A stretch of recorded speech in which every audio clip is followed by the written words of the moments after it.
हालत में जिस तरह से उसकी परेशान किया गया, जबरदस्ती उसका रोजा तोड़ने तक की नौबत आ गई, उसके मुंह में रोटी डाली गई, उसको किस तरह से देखा जाना चाहिए। यहां पर अंसार रजा साहब बैठे जिन्होंने इस मुद्दे पर PIL फाइल किया है, उनका यह कहना है कि इस पूरे मसले पे अली अनवर साहब अगर संजीदा हैं तो हम लोग सारे लोग मिल करके सोमवार को या किसी भी दिन हम लोग महाराष्ट्र सदन के सामने धरना दें। हम बातचीत कर रहे थे अजय कुमार से ब्रेक में जाने के बाद। अजय कुमार से मैं जानना चाहूंगा कि अजय कुमार जी, क्या इस मुद्दे को इतनी ज्यादा तूल देने की जरूरत है? क्या इस पर धरना और प्रदर्शन की जरूरत है, या एक आइसोलेटेड, एक एक्सेप्शनल मामला समझ करके इसको नजरअंदाज करना चाहिए? नहीं, इस बात पे धरना प्रदर्शन की बहुत जरूरत है, और तब तक जरूरत है जब तक कि FIR होकर के माननीय सांसद महोदय के खिलाफ कार्रवाई नहीं होती है। लेकिन इसको जो लड़ाई है, उस लड़ाई को बड़ी करने की जरूरत है।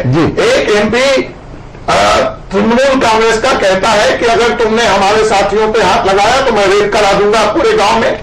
तो ये भी क्या, और पटना आए दिन जहां से अली अनवर साहब का ताल्लुक है राजधानी में, यह भी मैं आप लोगों के माध्यम से एक चीज लाना चाहता हूं कि ये जो कैटरिंग का पेशा है, इत्तेफाकन मेहमान नवाज होने के कारण हमारे मुस्लिम भाई इसमें बहुत ज्यादा संख्या में है, और आए दिन पटना राजधानी में माननीय मेंबर ऑफ पार्लियामेंट के द्वारा कैटरिंग के स्टाफ को पीटा जाना, रोटी खराब होने में उसका क्या दोष है? वो IRCT के ठेकेदार से या कहीं से सप्लाई होकर आ रहा है, वो मुलाजिम है और वो फ्रंट पे बढ़ता है, उसके साथ बदसलूकी होना। और हम जो इस गिरते हुए राजनीतिक कल्चर की लड़ाई के खिलाफ लड़ने का मैं समर्थन करता हूं। अरे भाई, जब आप पार्लियामेंट के अंदर, आप विधानसभा के अंदर माइक तोड़ते हैं, चप्पल चलाते हैं, जूते चलाते हैं, स्प्रे करते हैं, आपने देखा है तो ये किस तरह का राजनीतिक कल्चर हम बना रहे हैं। और जब ऐसी घटना होती है तो मैं गुजारिश करता हूं विजेंद्र गुप्ता जी से भी और तमाम सियासी दलों से कि मिलकर इसकी भर्त्सना की जाए, और ऐसे जितने भी मेंबर ऑफ पार्लियामेंट हैं उनके खिलाफ सख्त विजेंद्र गुप्ता जी, एक सवाल मैं आपसे करना चाहता हूं। आप मेरे लिए आदर लायक बड़े भाई है आप मेरे। अजय कुमार जी, एक मिनट, विजेंद्र गुप्ता जी हमारे साथ अंसार रजा साहब हैं जो जिन्होंने इस मुद्दे पे PIL फाइल किया है, वो सीधा आपसे एक सवाल करना चाह रहे हैं। जी अंसार साहब। गुप्ता जी, अभी परसों ही आपके हमारे हिंदुस्तान के वजीर आजम नरेंद्र मोदी साहब ने 2 लोगों को स्पेशली बुलाकर के ये कहा है कि जो दागी सांसद है 1 साल के अंदर उनका फैसला होना चाहिए। पहली बात तो ये इतना बड़ा हादसा हुआ है, मोदी जी को चाहिए था कि एक ही ट्वीट कर देते, लेकिन अमेरिका जाने के लिए कपड़े सिलाने से फुर्सत नहीं है उनको इस वक्त। बड़े बड़े जो है फैशन डिजाइनर बदले जा रहे हैं। मैं ये कहना चाहता हूं कि क्या आप इस बात की तारीफ करते हैं, आप इस बात का समर्थन करते हैं कि मोदी जी को इन तमाम 11 सांसदों को भी उसमें शामिल करना चाहिए? ये इनके ऊपर भी ये दाग लग चुका है, पूरे हिंदुस्तान के कल्चर को उन्होंने बर्बाद कर दिया है। क्या इन्हें भी हटाएंगे मोदी जी? चलिए एक बात जोड़ दूं, 32 मुकदमे बिचारे साहब के पास पहले से लंबित हैं। बिचारे साहब जिन MP के बारे में ये बातचीत है, विजेंद्र गुप्ता जी आपकी जानकारी होगी, लेकिन फिर भी बता दें उनके ऊपर बहुत सारे मुकदमे पहले से चल रहे हैं। विजेंद्र गुप्ता जी, 32 मुकदमे हैं। मैं तो जो अजय कुमार जी ने बोला था, जी मैं उससे काफी हद तक सहमत हूँ। जी बोला कि जितनी चर्चा यहाँ हो रही है ये सब अपने अपने राजनीतिक रोटियां सेकने के काम। मैं किसी राजनीतिक दल से नहीं आता हूँ। अंसार रजा साहब राजनीति से नहीं है, मैं किसी राजनीतिक दल से नहीं आता हूँ। मैं ये सब राजनीतिक। गुप्ता जी, मैं राजनीति नहीं कर रहा हूँ, जवाब नहीं है आपके पास, इसलिए आप ये थोप रहे हो। मैं अजय कुमार जी ने जो कहा ठीक है, जो भी इसमें कार्रवाई बनती है, लगता है अगर तो वो अब अच्छा इसमें भी लग रहा है अभी सीधे तौर पर होनी चाहिए कि वो व्यवहार कुछ चलता होना चाहिए सरकारी मुलाजिम के साथ, वो वहां पर नहीं दिखाई दी। अगर कोई चीज ठीक नहीं है कोई उस पर अपनी बात कहने के बहुत सारे तरीके हैं, उस पर कार्रवाई करने के और बहुत सारे तरीके हैं, लेकिन ये डायरेक्ट एक्शन जो है ये बिल्कुल सही नहीं है, इसको मैं सही मानता हूं। दूसरा, उस बच्चे को भी मैं तारीफ करना चाहता हूं। वो है कहां बच्चा? वहां पर उसे गायब करवा दिया गया है। चाहता हूं जो उसने अपने इस पूरी घटना चक्र में तुरंत अपनी बात कही और कुछ ही सेकंडों में सब कुछ हो रहा है। ये जितनी लंबी लंबी कागजें यहाँ सुनाई जा रही है मुझे इस पर बहुत दुख और तकलीफ हो रही है क्योंकि ये तो सेकंडों में हुआ है। अगर आप उसका पूरा देखेंगे तो मुझे क्या जी तो इसलिए इसको इस तरह का जोड़ना इस देश की अकलियत के साथ अन्याय करना है। चलिए एक चीज विजय गुप्ता जी, आपसे अजय कुमार कुछ पूछना चाह रहे हैं, लेकिन उससे पहले मैं जानना चाह रहा हूं कि जिस तरह की घटनाएं पिछले कुछ दिनों में हुई हैं, चाहे वो गोवा के मिनिस्टर के जरिए हिंदू राष्ट्र बनाने की बात हो, या यूनिफॉर्म सिविल कोड के ऊपर किसी का बयान आ रहा हो, या शिवसेना के, मेरी बात सुन लीजिए, शिवसेना, मेरी बात सुनिए मेरी बात सुनिए विजय गुप्ता जी, या और भी जो बातें हो रही हैं, इन सारी चीजों में एक चीज जो बहुत अचरज की है, वो नरेंद्र मोदी जो हर चीज में तुरंत कमेंट देते थे, वो पिछले कुछ दिनों से बिल्कुल खामोश हैं। इसको कैसे देखा जाए, क्या माना जाए? ये गवर्नमेंट मीडिया ड्रिवन गवर्नमेंट नहीं है, पहले मैं आपको बता दूं जी, ये मीडिया ड्रिवन गवर्नमेंट नहीं है, ये फैक्चुअल एक्चुअल गवर्नमेंट है जो लोगों के हित में काम कर रही है। इसलिए मीडिया कोई भी इशू क्रिएट करेगा, बनाएगा, उस पर प्रधानमंत्री बोलेगा, मैं मीडिया का नहीं है, इशू तो आप ही लोग बना रहे हैं। दूसरा कोई हमारी में सुनिए, दूसरा एक क्रिश्चियन मिनिस्टर, एक क्रिश्चियन व्यक्ति जी अपनी कोई भावना प्रकट कर रहा है, तो वो आप उससे प्रश्न करिए, अगर वो हमारी मंत्री है, उन्होंने अलायंस किया हमारे साथ, हमारे मंत्री है वो आपके यहाँ, आपकी पार्टी के समर्थित सरकार में उप मुख्यमंत्री है। दूसरी बात ये कि एक बात अगर आई है तो उस पर कम से कम सफाई तो दी जा सकती है। क्रिश्चियन है वो, इससे पहले क्रिश्चियन है वो, क्रिश्चियन बाद में है, हिंदुस्तान पहले है। आप क्यों आप साथ में बांट रहे हो लोगों को? अब आप जबरदस्ती किसी के घर में घुसेंगे आप? चलिए हम यहाँ पे जानना चाहते हैं, यहाँ पे कांग्रेस के तर्जुमान बैठे हैं, आपको प्रणव झा जी, जिस तरह की चीजें आप सुन रहे हैं, आपने सारी बातें सुनी, मेरा आपसे ये जानना चाह रहा हूं कि कांग्रेस पार्टी जिसको इस मुद्दे को पकड़ना चाहिए था, उसके ऊपर एहतजाज करना चाहिए था, उसको पूरे तौर पर लेकर के वोट पे आना चाहिए था, कांग्रेस सरकार में तो नहीं है, लेकिन एक मजबूत विपक्ष, एक मजबूत ऑपोजिशन की भी जो उसकी भूमिका होती है, जो उसको करना चाहिए रोल, उसमें भी सफल नहीं दिख रही, उसमें भी कामयाब नहीं दिख रही है। क्यों कांग्रेस ऐसे हाशिए पर? नहीं फैसल, मेरे ख्याल से आप अगर गौर करेंगे पार्लियामेंट में जिस दिन ये वाकया हुआ उसके अगले उस दिन और उसके अगले दिन अली अनवर साहब मुद्दा उठा रहे हैं, लेकिन कांग्रेस वाले मुद्दा उठाया, मेरे ख्याल से इस पर डिस्कशन हुआ और कांग्रेस ने अपनी तरफ से वॉकआउट करने की भी कोशिश की है इस बात को लेकर के। मैं जब आप विजय गुप्ता जी से बात कर रहे थे कि क्या बात है मोदी जी जो हर बात पे खामोश रहते, तो हम जब हम बात करते हैं और लोगों से तो चर्चा होती है तो होता है कि क्या कारण है। कारण जो हो सकता है तो दो ही कारण है, एक या तो उनका कंट्रोल नहीं है, अशोक सिंघल जी अगर वो बयान दे देते हैं या गोवा के उप मुख्यमंत्री बयान दे देते हैं, या फिर ये कि उनके उन्होंने बताया कि गोवा के जो मुख्यमंत्री है वो हमारी पार्टी का नहीं है और अलायंस में, इसलिए उसने बयान दिया, या तो यहाँ पर या फिर उनकी बीजेपी का या फिर तो उनका एजेंडा आरएसएस के एजेंडे को हिंदुस्तान में जो हो रहा है उसमें ये कभी नहीं होगा। हिंदुस्तान ये जो हो रहा है उसमें मोदी जी की मौन सहमति है, उनका कोई स्वार्थ सिद्ध होता है, इसलिए वो चुप।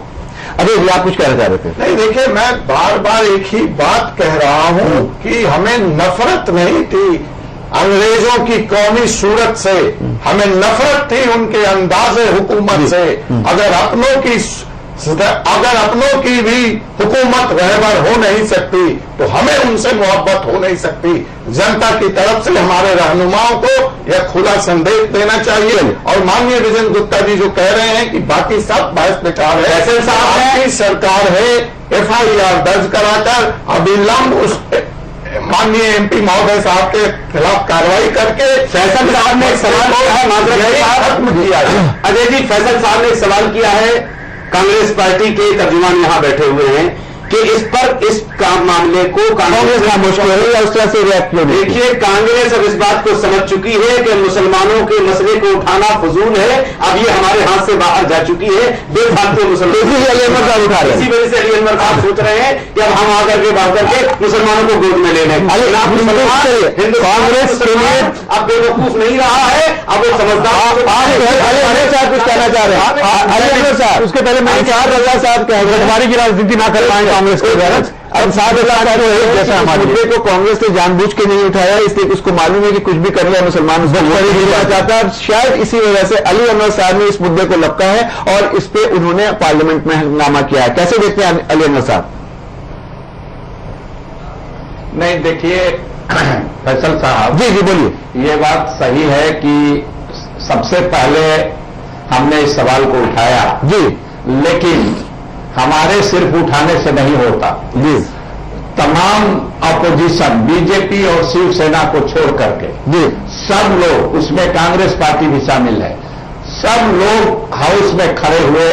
जी क्वेश्चन आवर जंग हुआ जी, मैं ये इनको कहना चाहता हूं, थोड़ा मालूम रखा जाए। हमको क्वेश्चन आवर में बोलने का मौका मिला जी और जितने भी इस बहस में जितने भी सवाल उठाए हैं जी। अभी रजा साहब ने जो PIL में जितने भी सवाल जी। उठाए हैं, जितने बातें कही हैं, तमाम मेंबर पार्लियामेंट ने अपने अपने अंदाज से, जी पूरी बहस हुई है हाउस में जी। और अपने अपने अंदाज से सब लोगों ने वो बातें रखी हैं। ठीक है। उन पर FIR करने से लेकर के, उनकी मेंबरी खत्म करने से लेकर के, इस मामले की जांच कराने से लेकर के, और हम लोग तो कहते हैं कि जिसको जो आंदोलन करने का है वो आंदोलन करे, इस मुल्क में शांतिपूर्ण तरीके से आंदोलन करे, किसी को किसी ने रोका हुआ नहीं है। धरना दे, प्रदर्शन करे, आमरण अनशन करे, भूख हड़ताल करे, जो करना है करे। अपने अपने सबका अंदाज है, कोई एक दूसरे के की जागीरदारी नहीं है कि निर्देश दे देगा। क्या इसमें आप और कांग्रेस हमारा साथ देंगे, हमारे साथ धरने पर बैठेगी कांग्रेस और आप? ये पूछ रहे हैं अली अनवर साहब कि क्या आप इनका साथ दीजिएगा? कौन होते हैं ठेकेदारी करने वाले? आप तो उसी शिवसेना की तरफ से बात करने लगे हैं। आप कीजिए, अच्छी बात है। अरे आप आएंगे कि नहीं आएंगे ये बताइए, कीजिए। नहीं, ये हम लोग अपने अंदाज से न करेंगे कि आपके पीछे पीछे चलेंगे। हमारे पीछे मत चलिए, पीछे चलेंगे। नहीं, ये तो कह रहे हैं आप आगे चलिए, ये आप पीछे। आगे चलिए, हम आपके पीछे चलते हैं भाई। आप अच्छे करिए, दूसरे आपके अंदाज में नहीं न चलेंगे। जिसको जो अपना तरीका है, जिस पार्टी का, हर पार्टी का एक डिसिप्लिन हो, कोई तरीका आप निकाल के आगे चलिए, हम चलते हैं अंदर साहब आपके पीछे पीछे। हम लाइन ऑफ एक्शन हम तय करेंगे अपनी पार्टी के लिए। हम दूसरे को कौन हो? चलिए आपने अपनी बात कह पार्टी की आ गई ना, और जो है चलिए हम बात फिर घूम फिर करके कहीं ना कहीं पार्टी पे आ गई, पार्टी डिसिप्लिन, पार्टी लाइन के तय करने से नहीं ना होगा। तो तय आप कीजिए, हम आपके साथ हैं। चलिए विजेंद्र गुप्ता जी कुछ कहना चाह रहे हैं। हम अपने लड़ाई लड़ने का तरीका समझेंगे। चलिए विजेंद्र गुप्ता जी, आपके खिलाफ जिस तरह की बात हो रही है, ये बात बिल्कुल तय है कि सारे लोग इस बात को कह रहे हैं कि कहीं ना कहीं एक क्राइम हुआ है, ये क्रिमिनल ऑफेंस भी है, और कम से कम तुरंत शुरुआती तौर पे ही अगर इस पे जांच करवा करके तुरंत उनके खिलाफ FIR हो जाता तो कुछ मरहम लग सकता था उस बच्चे के ऊपर के जख्मों पे, और खास करके मुस्लिम जो कौम है उसके ऊपर भी। लेकिन ऐसा नहीं हुआ, और उसके साथ साथ जो प्रधानमंत्री नरेंद्र मोदी की जो चुप्पी है वो भी कहीं ना कहीं लोगों को सता रही है कि खामोश क्यों हो। क्या मजबूरी है आपकी? आप लोग तो ये पूरे तौर पे, आप तो पूरे तौर पे अपने बलबूते पे सरकार चला रहे हैं। अलायंस का भी कोई कंपल्शन नहीं है। पहले ये इल्जाम लगता रहा है कांग्रेस पे कि ये अलायंस के दबाव में कोई काम नहीं कर पाते हैं, वो भी स्थिति आपके साथ नहीं है। आप अपने खुद के बलबूते पे 283 लोग हैं, तो फिर क्या मजबूरी है? एक्शन क्यों नहीं लेते? एक उदाहरण क्यों नहीं सेट करते आप? अभी मैंने यहाँ आपने सवाल किया, उससे पहले मैं चर्चा सुन रहा था जी अली अनवर साहब और हमारे जिन्होंने पेटिशन किए सभी आपस में अंसार रजा साहब जी। तो पहले ये तो तय करें कि इनका मुद्दा क्या है। नहीं, मुद्दे पे कोई दिक्कत नहीं है। देखिए विजेंद्र गुप्ता जी, आप मुद्दे को भटकाने की कोशिश कर रहे हैं। मुद्दा दोनों अली अनवर साहब का और अंसार रजा साहब का एक है, दोनों के कार्यक्रम है, नहीं है, दोनों का मुद्दा एक है। अभी बहसबाजी नहीं, एक नहीं है, वही तो कह रहा हूँ। अली अनवर साहब ये कह रहे हैं मैं अपने तरफ से प्रोटेस्ट करूंगा, अंसार रजा कह रहे हैं मैं अपने तरफ से प्रोटेस्ट करूंगा। जी अब वही मेरा कहना है, ये बहसबाजी जो हो रही थी ये सब क्रेडिट लेने की हो रही है, यही हम कह रहे हैं। ये जो क्रेडिट लेने की जो बहसबाजी है यही इस देश के अखिलेश का नुकसान कर रही है। अपना कोई क्रेडिट लेगा ये तो कोई बात नहीं है। इंसाफ मिलना चाहिए। बात ये वही हम चाहते हैं। ये नॉन इश्यू को इश्यू बना रहे हैं और अपने अपने तरीके से राजनीतिक रोटियां सेकने के। आप कैसी बात कर रहे हैं? आप कैसे कह रहे हैं कि ये नॉन इशू है? ये बहुत बड़ा इशू है। नॉन इशू हाथ से वो आप जी अजय कुमार कुछ कहना चाह रहे हैं? जी देखिए पूरे के पूरे मामले में महाराष्ट्र में चुनाव है और वोट पॉलिटिक्स करने के लिए ये सब किए। तो आप ही लोगों ने किया है, उसके साथ इतनी हरकत करके के साथ हिंदू अजय कुमार जी की बात से पूरी तरह सहमत हूँ। इस मुद्दे को उस लाइन पर लेना चाहिए, ना कि इसको कम्युनल बनाना। चलिए उसी लाइन पे ले लीजिए, एक मिसकंडक्ट के लाइन पे ले लीजिए।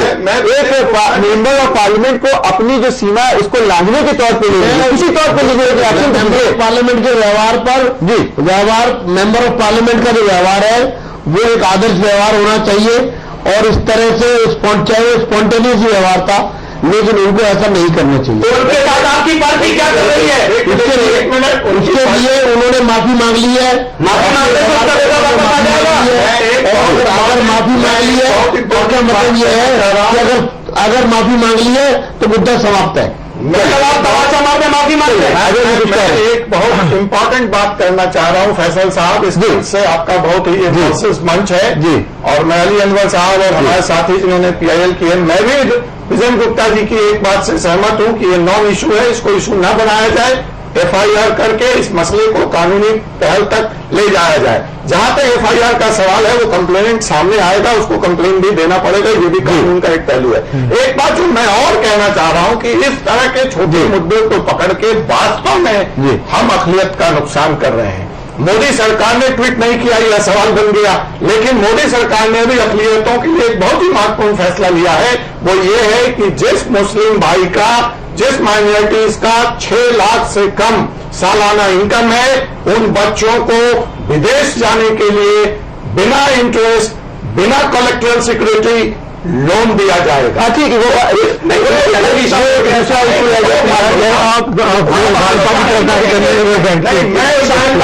रहा हूँ हिंदुस्तान का मुसलमान मोदी की खैरात पर जिंदा नहीं है। देखिए खैरात की बात नहीं, मोदी आपको भी आपका पसंद है, गुजरात मुसलमानों की क्या हालत है, क्या बात कर रहे हैं? अगर इनका पैसा ही इनको दिया जा रहा है, कांग्रेस ने अब तक क्यों नहीं किया था? ये दूसरी बात है,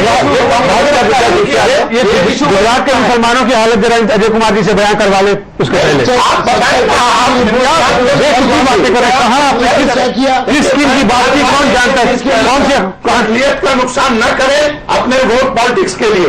चाहे इस पोलराइजेशन की, अगर ये भाजपा और RSS की साजिश है तो हमारा ये कर्तव्य है कि हम उस साजिश का पर्दाफाश करें, ताकि हम उसके शिकार बन जाए। नहीं, लेकिन यहाँ सवाल ये है अजय कुमार जी, यहाँ सवाल ये है कि भारतीय जनता पार्टी अब विपक्ष में नहीं है, अब अपोजिशन में नहीं है, और भारतीय जनता पार्टी के जो प्राइम मिनिस्टर है वो सिर्फ किसी एक समाज या समुदाय के प्राइम मिनिस्टर नहीं है, पूरे मुल्क के वजीर आजम है, वजारत उज़्मा पे बैठे हैं, और उनसे ये उम्मीद की जाती है कि वो न्याय करेंगे। आपने बहुत सही बात कही, लेकिन हमारे संविधान में अखिलियतों के लिए विशेष प्रावधान है, माइनॉरिटी स्टेटस उनको दिया गया, इसलिए उस सरकार की विशेष जिम्मेवारी है कि हमारे समाज का वो जो पिछड़ा हुआ कौम है वो आगे आए। हिंदुस्तान हाँ से हिंदू और न से मुसलमान, किस तरह की बात करता है हिंदुस्तान?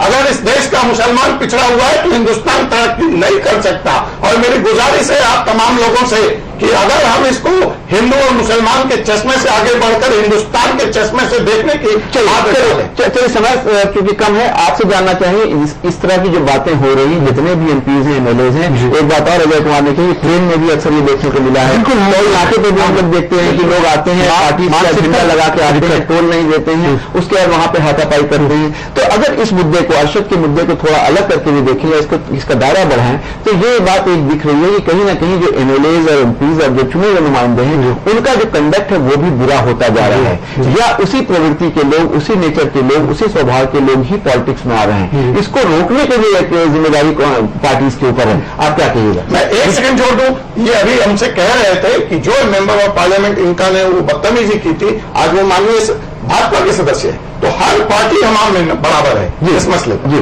बराबर 65 साल हो गया है मुसलमानों को। मैं झा साहब इससे पहले कि आप कोई बात करें, बुरा मत मानिएगा मेरी बात का, 65 साल हो गया इस मुल्क को आजाद हुए। सच्चा रिपोर्ट आपने करवाई, मंडल कमीशन आपने बैठाया, श्री कृष्ण कमीशन आपने बैठाया, मैंने आज तक इसका तज्जिया एक ही निकाला है कि 65 साल में पूरी दुनिया ने देख लिया कि सबसे ज्यादा कांग्रेस शासन में रही है, और इस सच्चा रिपोर्ट ने हिंदुस्तान के मुसलमानों को पूरी तरीके से नंगा करके रख दिया है कि 65 साल में यह हाल हिंदुस्तान के मुसलमान का जो कांग्रेस ने आज करके दिखाया है। अगर आपके अंदर थोड़ी सी हमदर्दी है तो मैं इस चैनल के माध्यम से आपसे कहना चाहता हूं, आप आगे बढ़िए इस मसले पर, इन MPO को हटाने के मसले पर। चलिए, आपने अपनी बात कही, अली अनवर साहब पास जाना चाहें। अली अनवर साहब, आप क्या कहिएगा जिस तरह का कंडक्ट कर रहे हैं आजकल MLAs और MPs, चाहे वो अरशद की बात हो या किसी टोल नाके पे मारपीट की बात हो, क्या ऐसा नहीं लग रहा है कि जो कोड ऑफ कंडक्ट है जो उसको फॉलो करना चाहिए, उनसे ज्यादा एक आदर्श व्यवहार की और एक ऐसे रोल का मॉडल के तौर पर लोग देखते हैं जो उनकी नुमाइंदगी करते हैं? क्या उनका कंडक्ट इस तरह का होना चाहिए? देखिए फैसल साहब जी, ये बात सही है कि बहुत सारे लोग पेंशन के लोग और जिन पर बहुत सारे मुकदमे हैं, वैसे लोग विचारे साहब के 32 मुकदमे हैं पार्टियों से चुन करके जी पार्लियामेंट असेंबली में आ जाते हैं। लेकिन ये मामला जो बिचारे साहब हैं, जी, जी। उन पर भी कई मुकदमे हैं जी लेकिन उससे आगे बढ़ करके जी। एक मेंबर पार्लियामेंट के कंडक्ट से आगे बढ़ करके ये पूरे एक माइंडसेट का मामला है। ये एक माइंडसेट का मामला है। कम्युनल माइंडसेट का मामला है। पूरे पार्टी की आइडियोलॉजी और बिहेवियर का मामला भी है।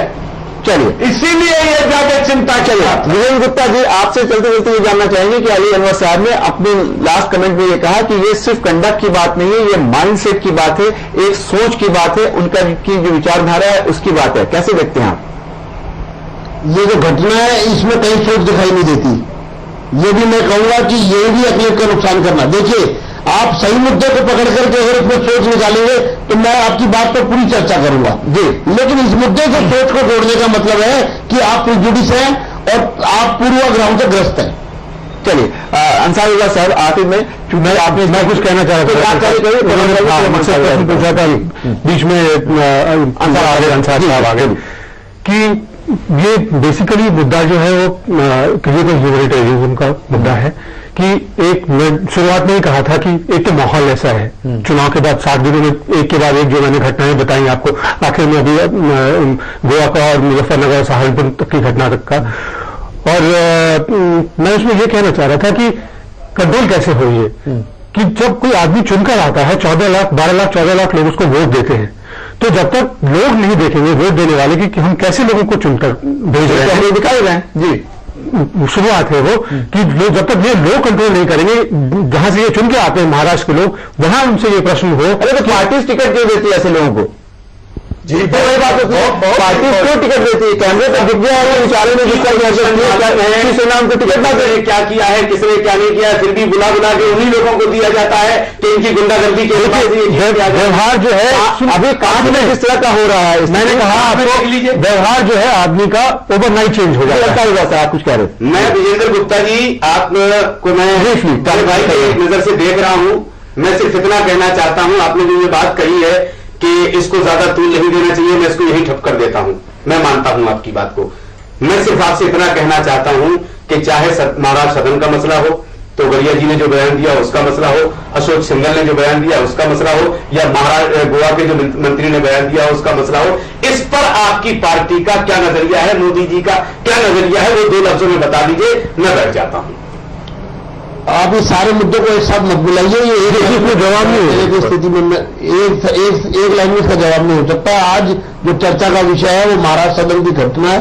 चलिए, आप उसको कंडेम करते हैं। चलिए, एक बात बिल्कुल साहब, चर्चा कर रहा था तो आपने कहा राजनीति बीच में लेकर के आ रहे हैं, वक्त चूंकि खत्म हो रहा है, नाज़रीन अभी आपने ये गरमा बात देखी, वीरेंद्र गुप्ता ने अपनी बात रखी, बीजेपी के जो लीडर हैं उनका ये कहना है कि जिस तरह की बात हुई है स्पॉन्टेनियस रिएक्शन था और शायद ये सोची समझी हुई स्कीम के तहत किया हुआ मामला नहीं था। लेकिन यहाँ पे जितने पैनलिस्ट हैं उन लोगों ने, अंसार रजा साहब ने, अजय कुमार ने, प्रणव झा ने और अली अनवर साहब ने, जिन्होंने इस मुद्दे को पार्लियामेंट में उठाया था, उनका मानना यह है कि एक माइंडसेट की अक्कासी करती है। जिस तरह की सोच होती है एक्शन उसी तरह का होता है। हम तमाम मेहमान का यहाँ पे शुक्रिया अदा करेंगे आज खुली बहस में।